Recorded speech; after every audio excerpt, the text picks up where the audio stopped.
Hey there, we're back. Since I think the last time we made one of these, we did a bone marrow biopsy, and from that, after that, we had a meeting, and from that meeting, we understood that we asked them, were we in, or does this mean we're in remission?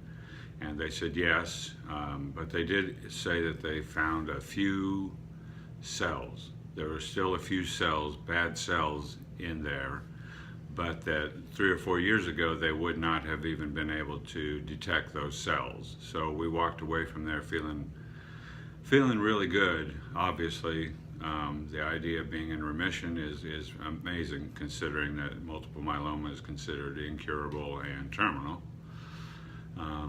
So that was really great. Then we had a second meeting a few weeks later where there was a little bit of clarification on the whole remission thing, and we were told that I'm in partial remission. None of the other facts really changed, but it kind of, I think, got to both of us hearing just emotionally, just hearing the difference between remission and partial remission. Emotionally, it kind of, I know it got me a little down about everything, and that's, it's just an example of the ups and downs of this saga of going through this. You hear one bit of information from one person, and you hear a little bit different information from another person, and it can make a difference in how it feels. I guess I should give Jocelyn a little bit of time to talk. Well, when we first heard that he was in remission, but he had a little, the nurse practitioner described it as abnormal plasma cells. She didn't say cancer cells or anything like that.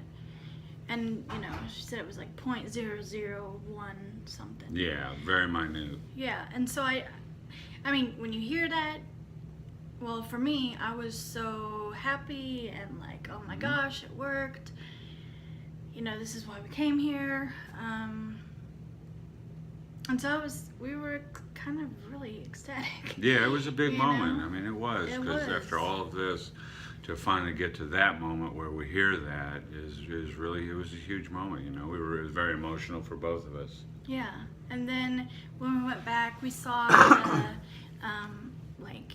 main doctor that's the head of John's team, and he kind of painted it just seemed a little more bleak. He was like, there's still cancer cells. Mm-hmm. Your cells, the cancer cells and the host cell, the donor cells are gonna battle it out and see who wins, and we'll know with the day 100 biopsy who's won, right? And it was just, when he said partial remission, it was just different,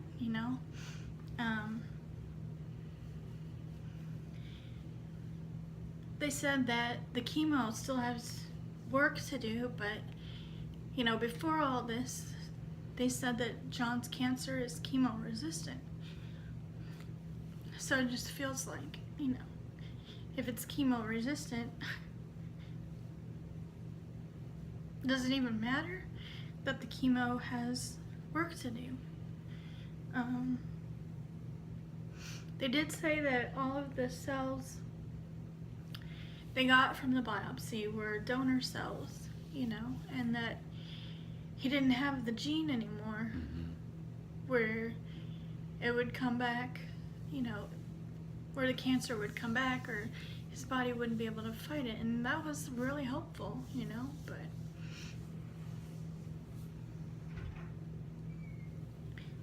it's just really hard. Yeah, it is. It is really hard. This is the ups and downs of it, With both transplants, the auto and the allo, once you have them, the initial recovery period is based on 100 days. So for us, that's still a few weeks away, and there'll be another biopsy at that time, which will be more telling of how successful the transplant was. But I think, as evidenced by Jocelyn's emotions and mine as well, this is just part of the ups and downs. This is where it gets tough to remain positive, and you have to have some resolve to remain positive. You have to admit that. I feel like I have to admit how I'm feeling. That I am down, about this, and we talk with each other about it. How we're feeling about it. And then hopefully we can move beyond that and get back to a place where we're okay. This is where we're at. Accept that this is where we're at, and that the next biopsy will have positive results. We got to stay positive, because between now and then we can feel down about everything, or we can just go through it assuming that it's going to be positive. And either way, the results will be what they are. So we might as well be positive. Maybe that sounds kind of trite, but I don't believe that it's trite at all anywhere in this journey if you can find a way to be positive about things. And it's challenging. And I think this little, just the difference in words, remission and partial remission, that can be challenging. Something that seemingly small in a way can be challenging. It hit us both. It makes a difference in how we feel or how we think about things, because we're not experts. We're not medical experts. We don't see things from that point of view. We see things from a lay person's point of view. So those little differences in words and semantics can make a big difference. Do you have anything else One you'd of the like to things that's frustrating, kind of, is like, they give you this news and then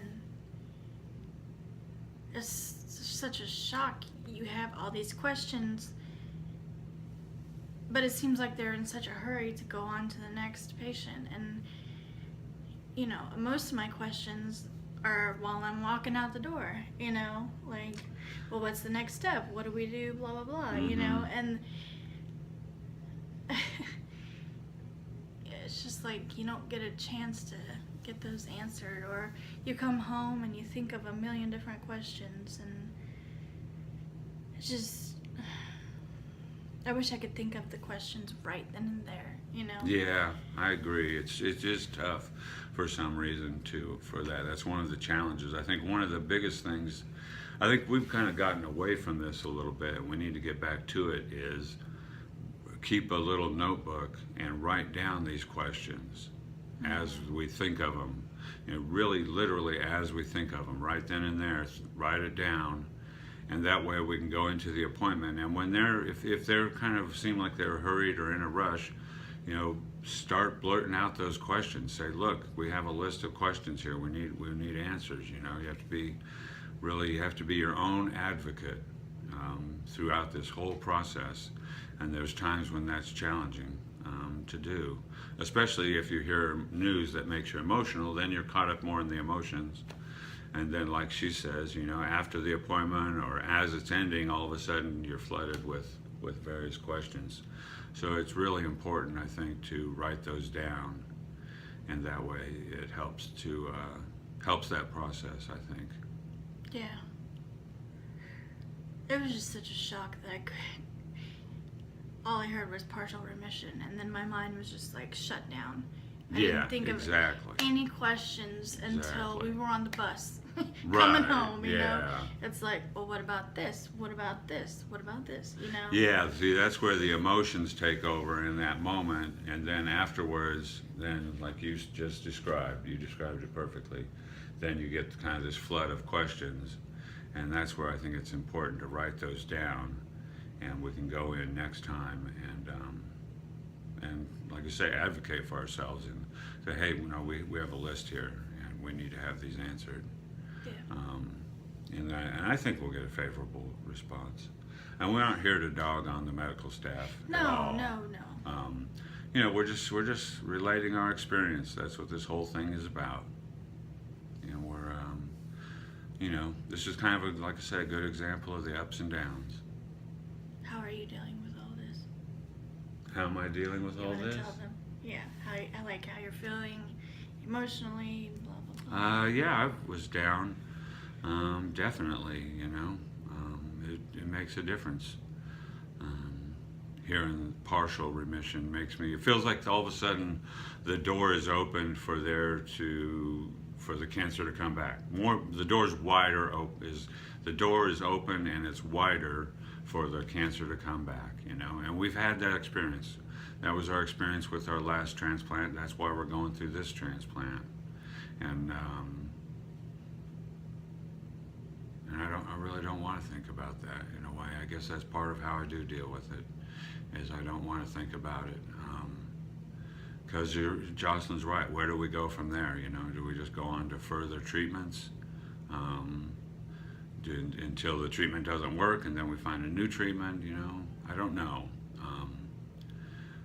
One thing that comes to mind right now that I have heard that is good about the place where we are is that they're very good at coming up with answers.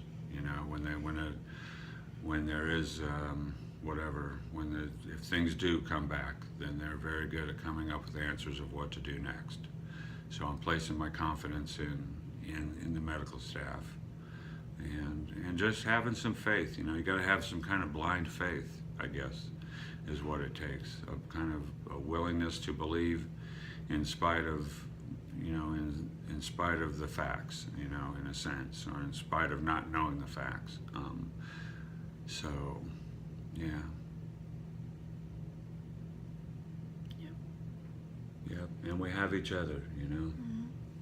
We have each other to talk to about this, you know, to cry about it, to express our doubts about it, you know, and to try to build each other up, you know, to give each other some confidence that we're doing the right, that we're going to move forward, and things will turn out positive, you know. Yeah. Like you said, blind faith. Yeah. That's what you gotta have. Yeah. And like, for me, as a caregiver, I've been told by almost everybody not to let you see me cry. And so I just like stuffed it. And lately I've been having like panic attacks almost every day. Yeah. So I finally did talk to you about it. And Yeah, and I'm glad. I'm thankful. I'm kind of at odds with that advice that she was given. I can understand the wisdom of it on one hand, but on the other hand, I'm okay with seeing her cry or have doubts, express doubts about it. And I feel like I would rather her talk to me about it than going around having panic attacks, stuffing the feelings down. I feel like now is not a time for us, either one of us, to be stuffing our feelings down. And I do the same. I do the same thing to an extent. You know, I tend to withdraw when I'm feeling down about something. I don't think, oh, I have Jocelyn to talk to. I'll withdraw. You know, and she has to kind of ask me, and then hopefully I'll open up about how I'm feeling.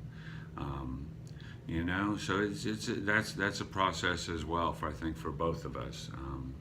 But I just want to say that I understand the wisdom of maybe that advice she was given, but that in my case, I'm okay with seeing her cry. It doesn't make me feel like, oh, I'm my caregiver. I don't know what. my caregiver sucks. No. Hey, you're supposed to be strong for me, and you're not doing it. What's going on here? No, I don't feel that way at all. Not in the least. I'm happy. I'm glad that she's opening up and getting some of that. Because I would rather her do that than going around having panic attacks. That's for sure. That's kind of scary. I mean, to me, that's actually more scary than yeah. I'd much rather just us talk to each other about it. Yeah. Is how exactly. I feel. So. But on the good news side, John's doing well enough that we get a week off. Yeah, we get a week off. In spite of this also something else that I know this is going on kind of long, and we've been trying to keep them a little bit shorter, but something that happened in between the biopsy and now is that I got a mild case of pneumonia. So that kind of had me out for a while. I was doing nothing but sleeping or coughing, or that was about it. But thankfully, the doctors got us on the right direction as far as what we needed to do to combat that, and I'm feeling a lot better now. And like she said, things are going good overall. Overall, my recovery is going well, and we get a week off, and it's really nice, Yeah, it is. because we see others here that run into a lot of stumbling blocks, in recovery, and it's so easy to do.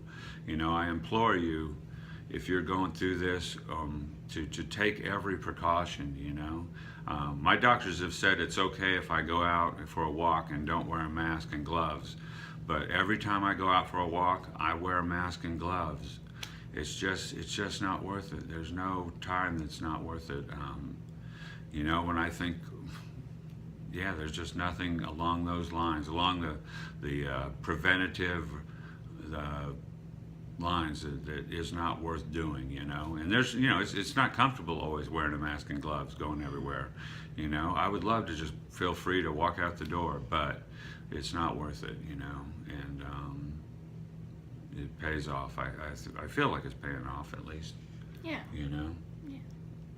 And it could be the smallest thing, sometimes it feels like a chore. Go ahead and do it, whatever it may be. If you have to wash a pan you're cooking with before and after, then do it, It seems like a chore, but do it, It would be I encourage that, I'll put it that way, Yeah, exactly. So, do you have anything else? No, I think I'm good. I think next time we'll hopefully be a little more cheerful. Yeah. So. Yeah, I always go back to, the fact that overall things are going really well. Yeah, overall his recovery is going really smoothly. Yeah. So. That's good. For this type of transplant, especially, this transplant has a lot more risk to it than the auto transplant where I donated to myself. So, yeah. All that being said, You're we're doing great. well. We're doing great. Yeah. All right. All right. We'll talk to y'all later. Bye. Bye.